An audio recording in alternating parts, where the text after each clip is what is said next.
Alamin.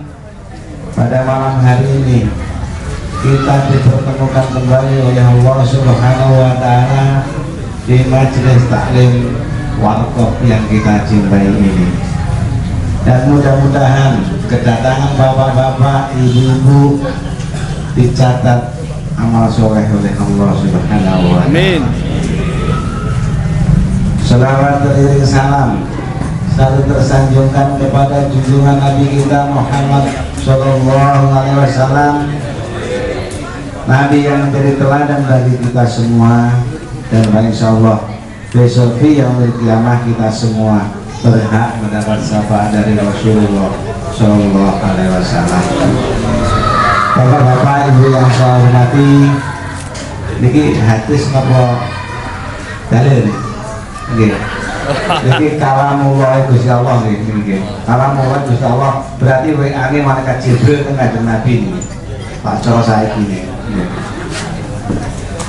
Pak insyaallah akan langsung diberikan oleh Bapak Yai Sotik. Waktu dan tempat kami persilakan. Ora apa-apa tebal.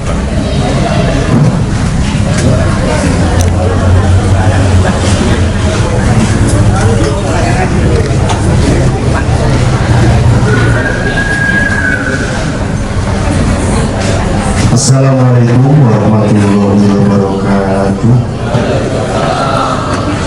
Hadirin hadirat hadirin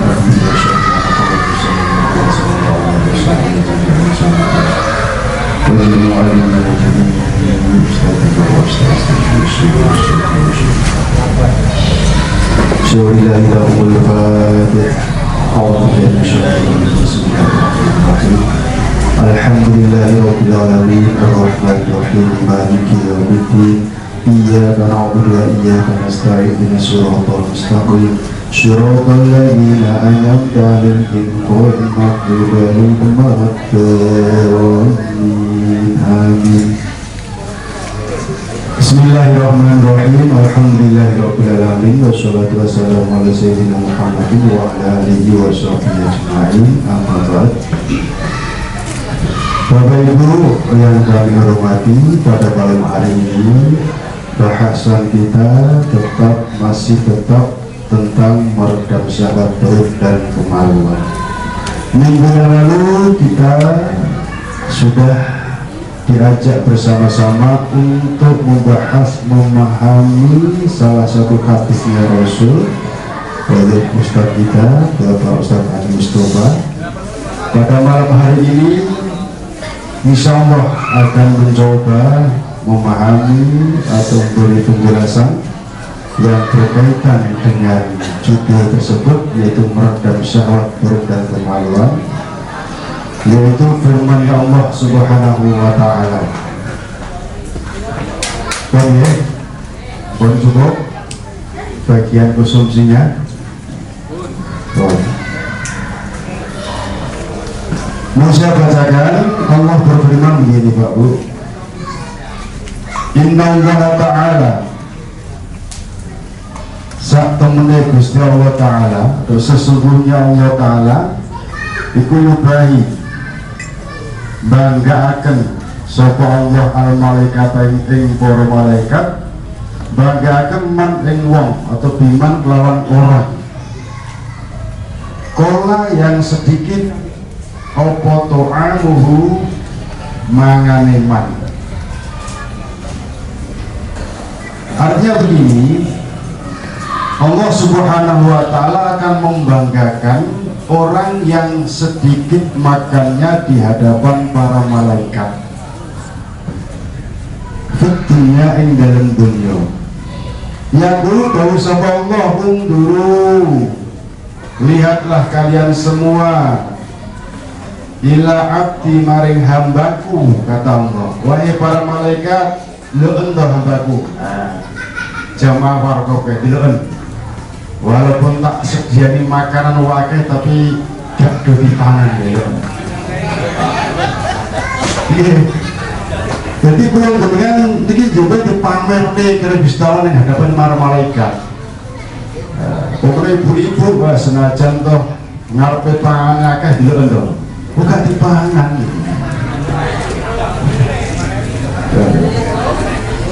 Ibu ta'ala itu yang sudah muji nyoba sapa ingsun luwih ngabdin bitu'ati kelawan pangan wa syarabil lan kelawan minuman di dunia ing dalem dunya. Nah iki syaratnya fataroka huma mongko ninggal sapa ngabdu gak mangan atau ngurangi makan minum huma ing makan minum li ajli. Lah iki sing abot jare Allah li ajli krono saya kata Allah. Nek jenengan ngurangi mangan kok krono liya liyane gak krono Allah, yo lebih baik panganan ae wis. Mangan ae kuat. Panganan sing ape jenengan iku mawon. Jadi ngurangi makan, sedikit makan minum itu memang semata-mata karena Allah, bukan karena si A isin aku lah maka gue panganan atau karena yang lain. Jadi intinya awake dhewe dianjurkan untuk mengurangi makan dan minum itu semata-mata karena Allah, bukan karena yang lain. Nek wis iso ngoten betul-betul karena Allah, sok ben awake dhewe dipamerne karo Gusti Allah ning ngarepe para malaikat. Oleh karena itu wahai para malaikatku ishadu podo nyeksenono sira kabeh malaikat ya malaikati pira-pira malaikat ingsun mamin aklatin ora ana saking panganan ya diuhakan den undang sapa ngabdi ha ing aklah ila abdal tuhu kejaba ganti sapa ingsun ing dunya lawan aklah ingsun ganti darajatan ing derajat ing jannati besok ing dalem swarga. Jadi kok jenengan ngurangi mangan minum Pak kok krono Allah nggih niku somben ning swarga diganti oleh Gusti Allah dengan derajat yang tinggi. Jadi sing kemarin posone niate gak krono lillah atau niat tirakat gak krono Allah ya monggo mulai pada malam hari ini pun ngetos ilmune semuanya itu harus karena Allah ben awake dhewe sok ben oleh derajat sing tinggi di surgane Allah Subhanahu wa taala. Wal malaikati dan di sisi para malaikatnya Allah, bukan hanya mulia di sisi Allah, bukan hanya mulia di sisi para malaikat, wa yaghfiru dan Allah wa yaghfirullahu dan Allah akan mengampuni dzunubahum dosa-dosanya orang tersebut walau kanat walau butuh ono dosa ono iku misalnya zabatul bahri pada ini untuk negara untuk segoro wajah itu dan menemukan sebuah wong tersebut halawah taati yang enak manisnya iman watakulu hayatuhu dan hidupnya wa mamatuhu matinya khairan. Fadilahnya besar. Barang siapa yang bisa menjaga 7 kalimat ini dia mulia di sisi Allah. Kok ada yang ceramah sendiri di belakang ini? Ada yang ceramah sendiri di belakang. Jenengan nggih niki penting ini. Jadi wong sing iso njaga 7 kalimat ini Pak, menurut Al-Faqih Abulis dalam kitab Tampil Ghafilin yang buka piyambak bagi kabeh, mulya di sisi Allah, mulya di sisi para malaikat, dosane diampuni walaupun dosane gedhi wakeh sapodo untuk segoro. Bukan hanya itu, orang tersebut menemukan enak manisnya iman, manisnya taat pada Allah.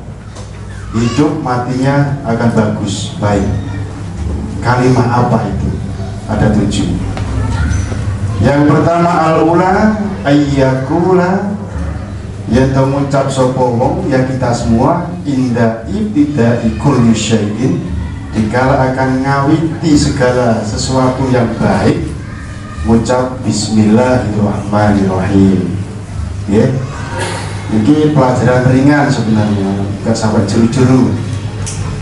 Jadi jenengan ajeng sadian di bismillah, ajeng medal keng omah di bismillah riyin, ajeng tilem di bismillah riyin, ajeng mam di bismillah riyin, ajeng ngeloni bojo di bismillah riyin. Nah itu ajeng mancing di bismillah mboten napa-napa. Nah niku pertama niku apa nggih? Jadi ajeng lakoni napa mawon sing dibalin yang sifatnya kebaikan maca bismillah. Tapi nek nglakoni sing sifatnya kemaksiatan aja maca bismillah niki mun kula bakas niki.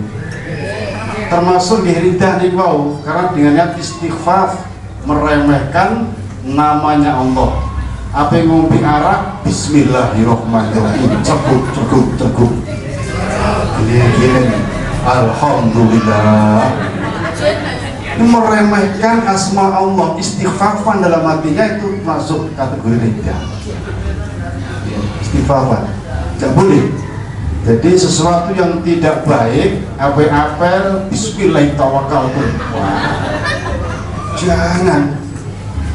Ini bukan dolim namanya, ini dolim menempatkan sesuatu ke tempatnya. Jadi tidak boleh.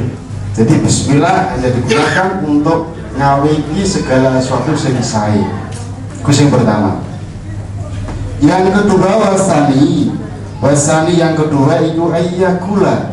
Yang mengucap sapa wong ya kita semua ba'da firawi kulli syai'in, setelah kita melakukan sesuatu rampung selesai maca alhamdulillah, bermangan alhamdulillah, ngaji alhamdulillah dan seterusnya. Barkelon itu alhamdulillah. Enak. Buntu. Pak Ipan ya. Pak Ipan jangan serius woy. Kenapa jarang diucapkan ini Pak? Wasalisu yang ketiga, idza jaro ala lisanihi mala yaknihi, apabila lisan kita kepleset omongan layak nihi sing gak ono paedahe.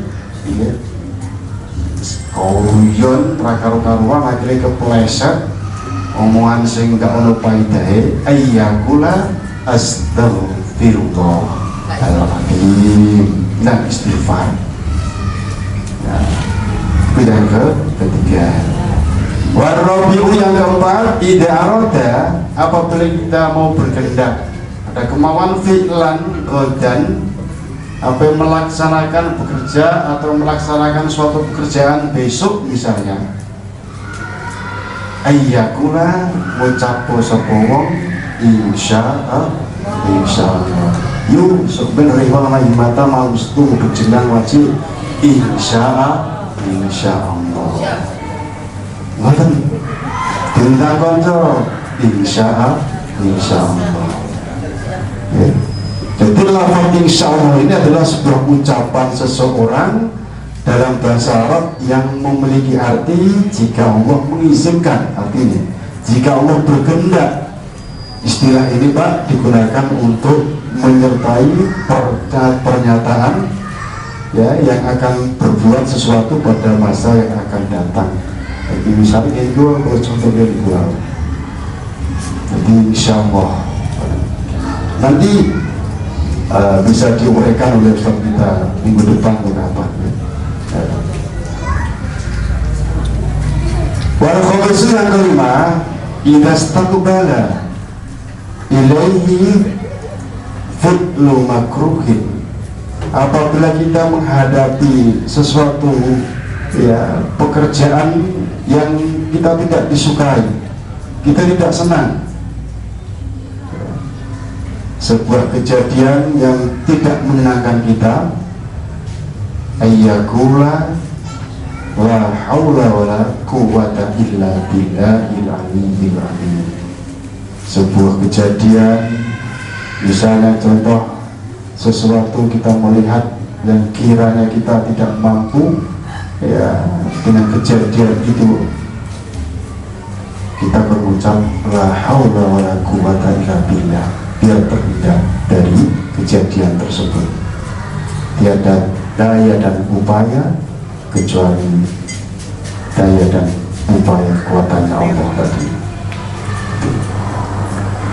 Wasadisu yang keenam, idza asobat musibah, apabila kena musibah ayyakula inna lillahi wa inna ilaihi rajiun.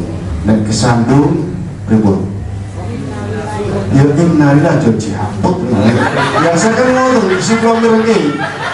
Kesawandung ceklik haput. Sawon dengan kali. Kira-kira teko ngene. Kurang ajar, gimana sih? Apa nih? Kurang ajar, dari kayu lagi. Yang penting loh, jadi sebenarnya ini amalia yang ringan tapi pahalanya besar, Pak. Kemarin beberapa kali menukil, saya pernah ceramah, kena musibah kematian, kalau ini alhamdulillah, contoh, kalau jelas kenapa kok ada keluarga mati kepala kemudian alhamdulillahirobbilalamin. Ini ada sebuah riwayat, ya zaman kenabian Rasul begini. Wabil khobar dijelaskan dalam hadis, kalau Rasulullah SAW, idza mata waladul abdi, ini hadis qudsi, apabila anak hambaku meninggal, kola, ini hadis Rasul begitu. Tidak mata waladul abdi, apabila anaknya seorang hamba itu mati, kola, maka Allah berfirman, kola Allah Ta'ala lil malaikati, Allah berfirman pada malaikat, tanya. Bagaimana firman-Nya Allah? Tanya pertanyaannya Allah pada malaikat, wahai malaikat, qabatum samrata qalbi, wahai malaikat, apa wis berjabut buah hatinya hambaku? Sakjane Gusti Allah wis ngerti. Sakjane wis ngerti, tapi gayane Gusti Allah ngatene kuwi, Mas. Sutradarane Gusti Allah. Apa wis berlakoni, wis berjabut samrata qalbi, qalbi dari buah hatinya hambaku wis berjabut. Jawab malaikat, fayaquluna mongko penjawab so malaikat, na'am, pun Gusti. Anak si A sampun kula pateni, pun kula jabut. Iki anak yang belum gede loh, belum balik. Akhirnya fayaqul mongko dawuh sapa Allah Ta'ala, dawuhne malaikat, denek buah hatine sing jek cilik ki moko mbok jabut, mbok pateni, wis mbok jabut, terus bapak ibu-ibu ngomong piye? Apa yang diucapkan bapak ibunya? Madza qala abdi, apa yang diucapkan hambaku? Fayaqulu moko penjawab sapa malaikat, hamidaka wa syakaraka wa syukraka. Gusti, si A anake pun kula jabut, pun kula pateni, tapi bapak ibu ini malah muji datang panjenengan. Alhamdulillah, syukur datang panjenengan Gusti. Setelah muji syukur datang panjenengan wastarja'aka, dan orang tuanya membaca istirja, inna lillahi wa inna ilaihi rajiun. Wah, Gusti Allah seneng jawabannya tadi. Akhirnya Gusti Allah fayaqulu mongko dawuh sapa Allah Ta'ala, wahai para malaikatku, ibnu, kekno bangun baitan fil jannah, sebuah rumah yang mewah dalam surga, wasammu, dan kasih nama rumah tersebut baitul hamdi, rumah pujian. kesimpulannya Bapak Ibu, kalau kita mempunyai anak yang belum balik, dipanggil oleh Allah, diminta oleh Allah, maka ikhlaskan, bersyukurlah, alhamdulillah. Kenapa demikian? Karena anak yang mati belum balik itu nanti insya Allah akan jadi simpanan orang tuanya, akan menjadi pahala bagi orang tuanya, akan menjadi pendahuluan amal yang hasanah bagi kedua orang tuanya. Ini tentang pedofili, wonten. Jadi anak cilik mati, wong tuae alhamdulillah aku wis duwe simpanan, wis duwe pahala, ben bakal sing iso nulung aku. Makanya doa dalam mensolati anak yang belum balik sudah meninggal berbeda. Ojo lumafirlahu warhamhu, urunti dosa niku. Lah doanya bagaimana Pak? Kalau tulis ini, Allahumma ja'alhu atauha lana salafan wa baroton wa ajron. Ya Allah, jadikanlah almarhumah anakku ini sebagai pendahuluan amalku, sebagai titipan, dan sebagai pahala kelak di akhirat. Paham ya? Jadi umpama yang Ustaz Pak kok ngaji ini menyampaikan kok nulani sing jenengan pahami yang pun kaget ini, kok nggak bisa. Jadi hikmah ataupun pahala di balik itu semua bagi orang tua yang mempunyai bayi meninggal dunia, ikhlaskan, syukurlah pada Allah, bayi tersebut akan beri syafaat kepada kedua orang tuanya itu tadi. Paham ya? Paham ya? Terus kata-kata Masya Allah. Masya Allah yang artinya segala sesuatu yang terjadi atas kehendak Allah, kan nggak? Segala sesuatu apa yang terjadi di dunia ini adalah atas kehendak Allah. Nah kalimat ini pasnya itu diucapkan pasnya apa? Pas melihat istri, apa pas melihat istri orang lain? Nah ini dianjurkan Pak, kalimat Masya Allah ini dianjurkan untuk diucapkan ketika seseorang melihat sesuatu yang menakjubkan atas kuasa Allah.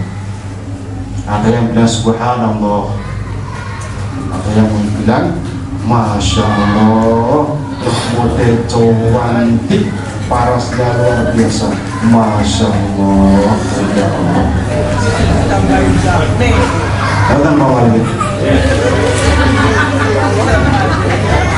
Terus yang terakhir lafaz subhanallah. Lafaz subhanallah nih Pak, ini diucapkan pada saat melihat atau mendengar keburukan dan hal yang tidak baik. Ini memahakan suci Allah. Ya, kita mendengar, melihat sesuatu yang tidak baik, sesuatu yang buruk, kita disuruh untuk mengucapkan subhanallah, subhanallah. Ya, paham ya? Kurang itu cukup. Jadi hanya tambahan jawaban dari beliau tadi yang kemarin sudah kita jawab lewat doa. Ini saya jelaskan lewat penjelasan dan kami ambil dari kitab Tampil Wahid Dawud pun Al-Faqih Abu Las. Terima kasih.